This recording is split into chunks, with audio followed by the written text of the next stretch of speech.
Hi everyone. So today I'm going to talk about something really interesting and something that we very rarely hear about or read about. So this is called something like food energy.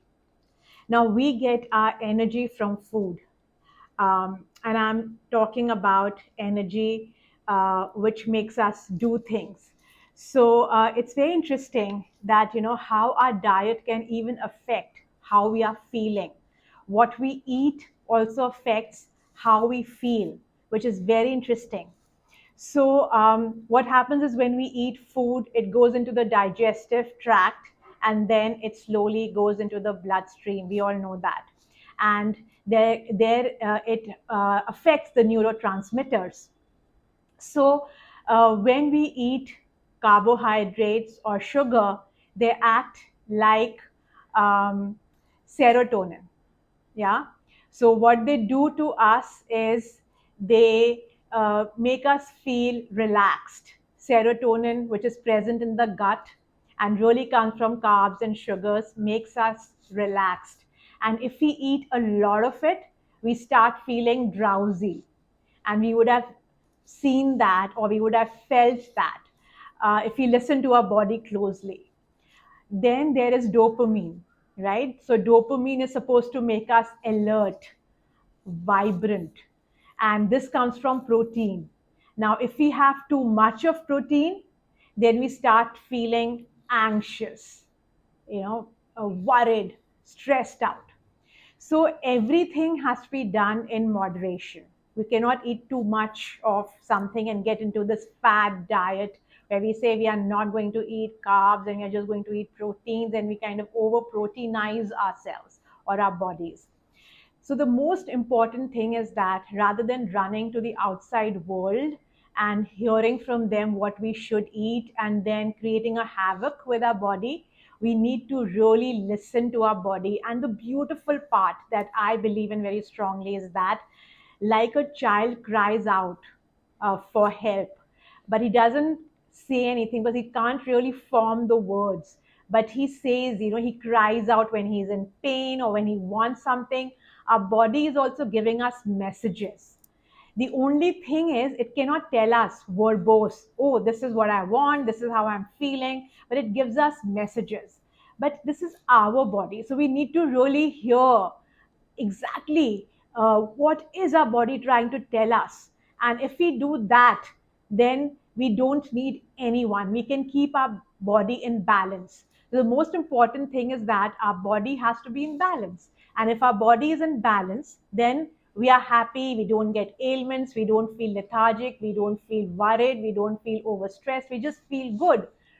So similarly, I want to talk about the fact that all the vegetables and fruits and meat, whatever we eat, it all is carrying energy. And a large part of this energy is because of the way that they are genetically, but it's also about all the energies that come within it as they are being processed or brought to us. Whether it be even the person who's making the food for us in the kitchen, his energy or her energy goes into it. So it's all the energy that goes into our food. And therefore, you must have heard that most people would say that, eat local, eat something that is grown closer to you.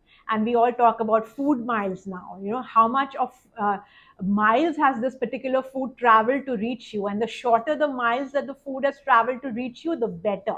So we all know that.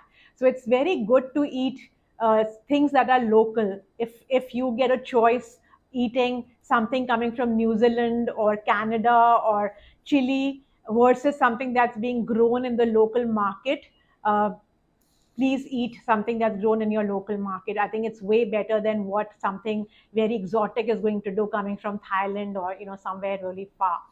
Even in the vegetables, the vegetables that are like the leafy greens that grow towards the sun, which have a lot of chlorophyll and they grow towards the sun, they, when we eat them, we get an uplifting feeling. We get like, we feel really good, we feel stimulated, we feel great, we feel uplifted. And if we eat vegetables which are more like grown on the ground, which is like the squash, the gourd, these kind of vegetables, they give us balance, right? And then if we eat vegetables which are grown underground, like beets, radish, carrots, then they basically, give us less energy, or our energy dips or goes down, which is okay, because all these three kinds of vegetables are important, because a balance of all these three keep you in balance. But if you start eating only one thing versus the other, then excess of that will lead to the excess of that particular emotion in our bodies and our minds. Similarly, for animals, for those who are non-veg and they eat animals, we take the energy of the animal into our own life, and we have to be cognizant of that, that we don't eat too much of it, because then that's the energy that we are taking in our lives, and we could get something like that. So overall, I would, this video is more about just making us aware of the fact that, um, whatever we put into our mouths and goes into our bodies goes into our bloodstream.